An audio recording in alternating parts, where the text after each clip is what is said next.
आप ये बताइएगा कि ये इसराइल जिस तरह से जो पोस्चरिंग कर रहा है कि शायद इस माहदे का इतलाक़ उन पे नहीं है, बफर जोन जो उन्होंने कायम किया सीरिया में या फिर लेबनान में, वहाँ से फ़ौजें भी वापस नहीं बुलानी, और ईरान की डिमांड रही है कि लेबनान सबसे अहम मुद्दा इसमें होगा, वहाँ भी मुकम्मल सीज़ फायर और जंगबंदी होनी चाहिए। गो कि ट्रंप पब्लिकली थोड़ा बैश भी कर रहे हैं इसराइल को और उनके ताल्लुकात में दरार भी हमें नज़र आ रही है। व्हाट डू यू थिंक, क्या इसराइल इस माहदे पर अगर मुकम्मल तौर पर अमल नहीं करता, उससे अलग थलग रखता है, तो ये एक peace deal in real possible हो पाएगी?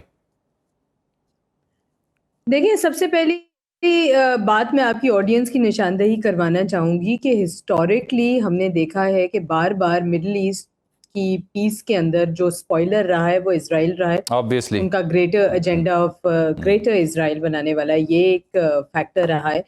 दूसरी चीज़ हमें ये भी पता है नेतन्याहू जो कि ट्रायल वॉर क्रिमिनल हैं और अपने जो इज़राइल की प्रेसिडेंट ने भी पिछले दिनों एक स्टेटमेंट दी थी, उनको वैसे ही करप्शन के केसेस में बसाया गया है। तो उनका एक ऑलरेडी हमें पता है कि एक तरह से not just the Zionist agenda but also Netanyahu का अपना जो एक सियासी एजेंडा है उसके तहत उनके ये बिल्कुल भी फेवर में नहीं जाती कि ये पीस कायम हो।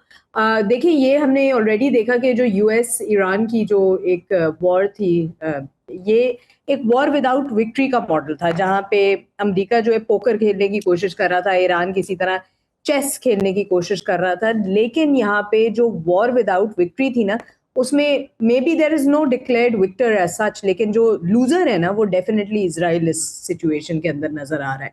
सो जिसने एक्चुअली ये जंग हारी है, अब ये कहना अपने अपने ओपिनियन की बात है कि हु एक्चुअली वन। मुझे लगता है अगर कोई विक्टर इमर्ज हुआ है वो पाकिस्तान है in terms of the diplomatic capital.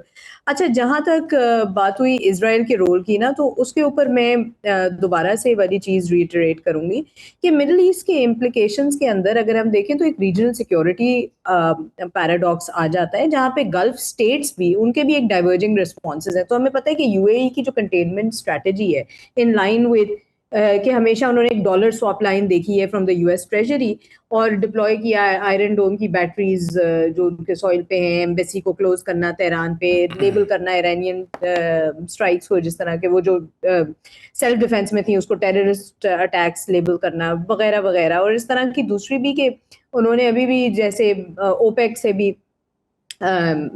Exit का अनाउंसमेंट की थी। सो डेफिनेटली ये भी एक फैक्टर है। दूसरी चीज ये कि लेबनान के अंदर भी एक प्रॉब्लम है जो कि हम जानते हैं कि ईरान की एक बड़ी जो सपोर्ट है उनके, एक देखें एसिमेट्रिक वॉरफेयर के अंदर प्रॉक्सीज का बहुत बड़ा हिस्सा है। और इस डील के अंदर एक जो स्पॉइलर हम देख रहे थे पहले भी कि जो इजरायली हॉस्टिलिटीज हैं लेबनान के अंदर, वहां पे हमें पता है हिजबुल्लाह के लिए ये एक बिल्कुल एक रेड लाइन है। तो डेफिनेटली अभी जो इस सीज फायर को टाई कर रहे हैं विद ऑन गोइंग लेबनान के साथ, और क्या गारंटी है कि इम्यूनिटी मिले। देखिए, ऑडियंसेस के लिए ये बात समझना भी जरूरी है कि एक जो उनकी एक्सेस ऑफ रेजिस्टेंस है ईरान की, उसमें एक बड़ा फैक्शन ये लेबनान का आता है, जहाँ पे एक एक्सेस ऑफ रेजिस्टेंस के अंदर हम हिजबुल्लाह की बात कर रहे हैं। और इजराइल के लिए भी एक फैक्टर इंपॉर्टेंट है क्योंकि ग्रेटर इजराइल के अंदर लेबनान का एक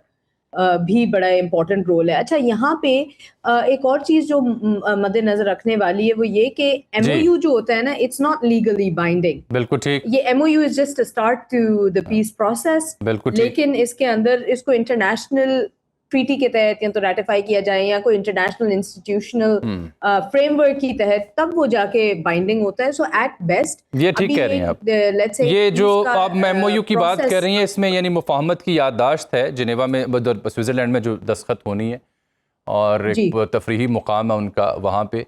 लेकिन ये बात आप दुरुस्त फरमाया, क्योंकि अब्बास इराक़ची साहब ने भी तस्दीक की है कि ऐन उसी दिन जब ये दस्तखत होंगे तो फिर बाकायदा जो दूसरा मरहला है मुज़ाकरात का वहीं से शुरू हो जाएगा, जिसके अंदर वो डिस्प्यूटेड जो पॉइंट्स उनके ऊपर डिस्कस। जी एग्जैक्टली। देखिए, एक बात तो है ना कि वो कह रहे हैं कि अब हमने जो यानी लेबनान के एरिया कब्जे में लिया, साउथ लेबनान का, फौज वापस नहीं बुलाएंगे। So is the case with Syria and Gaza और वेस्ट बैंक के मामलात के ऊपर, वो तो उन्होंने पोजीशन अपनी दी है। लेकिन ना सिर्फ नेतन्याहू, जो इनके कंपेटिटर हैं फॉर्मर प्राइम मिनिस्टर, वो मेरा ख्याल नफ्ताली बेनेट, वो भी इससे सख्त मौक़िफ़ रखते हैं कि नेतन्याहू से तो कुछ हो नहीं पाया, हमें मौका दिया जाए। यानी वहाँ पे अगर कोई और भी प्राइम मिनिस्टर आता है तो उसके भी अज़ाइम कुछ ऐसे ही हैं। लेकिन इससे हट के क्या ये भी तो एक फैक्ट नहीं है कि जिस तरह से वेस्ट बिलखुसूस अमेरिका इसराइल को मेन स्ट्रीम करना चाह रहा था, चाहे वो ग्रेटर इसराइल का प्रॉब्लम हो, अब्राहम अकॉर्ड का प्रॉब्लम हो, इस जंग के बाद वो एफर्ट खुद मांद पड़ गई है? Is not at fact? जी बिल्कुल, देखिए मैं आपको यही कहूंगी कि अभी जो मैं देखूं ना कि इसराइल की जो करंट पोजीशन है, उसके अंदर उनके जो डोमेस्टिक पॉलिटिकल क्राइसिस है, आपने अच्छी तरह मेंशन किया है। देखिए इस पूरी सिचुएशन के अंदर, जैसे मैंने आपको पहले ही कहा कि Israel emerged as the weaker party, as the loser, Iran emerge stronger. So ये नेतन्याहू की एक स्ट्रेटेजिक रिस्पॉन्सिबिलिटी थी, वो फेल हो गया। यार लैपिड जो है उन्होंने वैसे ही चैलेंज करना है नेतन्याहू को इन दी अपकमिंग इलेक्शंस, और इसके अंदर ये बिल्कुल डील शेपिंग का तरीका होगा। नेतन्याहू ने, हमें पहले भी पता चला है कि प्रेसिडेंट ट्रंप को ही led him into the war while over promising things जो कि अचीव नहीं कर सके। सो डेफिनेटली एक जो स्पेसिफिकली जो डोमेस्टिक कंप्लेंट्स इजराइल के अंदर से उजागर हो रही है वो यही है कि कोई स्टेटेड प्लान नहीं था ईरान के न्यूक्लियर प्रोग्राम के लिए। बैलिस्टिक मिसाइल प्रोग्राम्स बिल्कुल अनटच थे।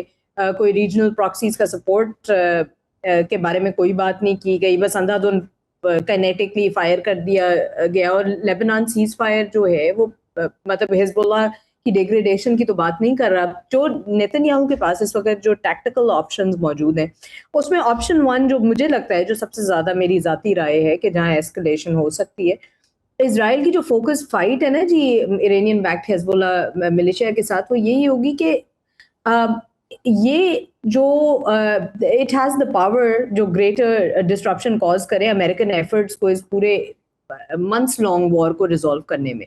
अब ट्रंप ने तो पब्लिकली नेतन्याहू को ही has taken him to task for continuing these strikes, लेकिन और वो ये भी कह चुके हैं कि अगर मैं यहाँ इंटरवीन नहीं करता तो इजराइल नेस्तो नाबूद हो जाता है। लेकिन इजराइल के लिए अगर आप देखें, नेतन्याहू के लिए उसके लिए स्ट्रगल ओवर नहीं है। सो उसने ये स्टेटमेंट भी दी है कि वो सिक्योरिटी जोन से भी पीछे नहीं हटेंगे और वॉट एवर विद और विदाउट एन एग्रीमेंट। उन्होंने तो इस चीज को बिल्कुल ही साइड लाइन कर दिया। अच्छा, यहाँ तो ये कि अगर कोई बड़ा एक फ्राइजाइल पीस प्रोसेस होगा, क्योंकि एक सिंगल रॉकेट भी जी कहीं से चलता है और इजरायली सिविलियंस के ऊपर अगेन वो डोमेस्टिक प्रेशर फॉर्म करेंगे नेतन्याहू के अंदर। लिटरली ये वाली बात है कि नेतन्याहू का जो चॉइस है, या तो वो सीज फायर को ऑनर अगर करता है तो पॉलिटिकली वो डोमेस्टिकली उसकी तो जी सियासत बिल्कुल ठीक। हमजा साहिबा ये फरमाएं कि कहा जा रहा है the world will not be the same again, क्या ये बात दुरुस्त है? जी 100% world will not be the same again. Definitely मैं यहाँ पे 3-4 चीजें बज़ाहिर आपको कर दूं। ग्लोबल जियोपॉलिटिकल इम्प्लिकेशंस क्या क्या होंगे। सबसे short and crisp, US strategic realignment हो गई है। ट्रंप की जो मिसकैलकुलेशन थी, एक कॉस्टली वॉर बिफोर 2026 एंड्स, फिर जो यूएस मिडिल ईस्ट का जो मिलिट्री फुटप्रिंट था वो कम होएगा, रीडायरेक्ट होंगे रिसोर्सेज यूएस और चाइना के कंपटीशन में, यानी कि इंडो पैसिफिक का फोकस। फिर एक डिप्लोमेटिक विक्ट्री क्लेम करने की कोशिश की जाएगी फॉर अ री इलेक्शन। ये यूएस स्ट्रेटेजिक इम्प्लीकेशन के हवाले से बात कर रही हूँ। उनके एलाइज के लिए इसराइल ऑलरेडी मतलब उसकी अब वो इम्पोर्टेंस नहीं रही, ये डील एड्रेस नहीं कर रही ईरान के जो रीजनल रोल या न्यूक्लियर प्रोग्राम को। इमीडिएटली 60 दिन बाद देखते हैं क्या हो गया। गल्फ के स्टेट्स जो है वो अनसर्टन रहेंगे अबाउट यूएस कमिटमेंट, और यूरोप जो है ना साइड लाइन हो गया है बायलैटरल यूएस ईरान टॉक से। पाकिस्तान को एक बड़ी सेंट्रल और इम्पोर्टेंट पोजीशन मिल गई है। अच्छा, यूरोपियन पोजीशन जो अभी है अगेन JCPOA के टाइम से भी ज्यादा वीक हो गई है। वहां फिर भी कुछ इन्वॉल्वमेंट थी यूके, जर्मनी, फ्रांस की। यहाँ अब ये पता चल गया कि ग्लोबल साउथ में या मिडिल ईस्ट में अगर कोई क्राइसिस आता है तो वहाँ even economically fragile countries like Pakistan are more than capable than international institutions to resolve the issue.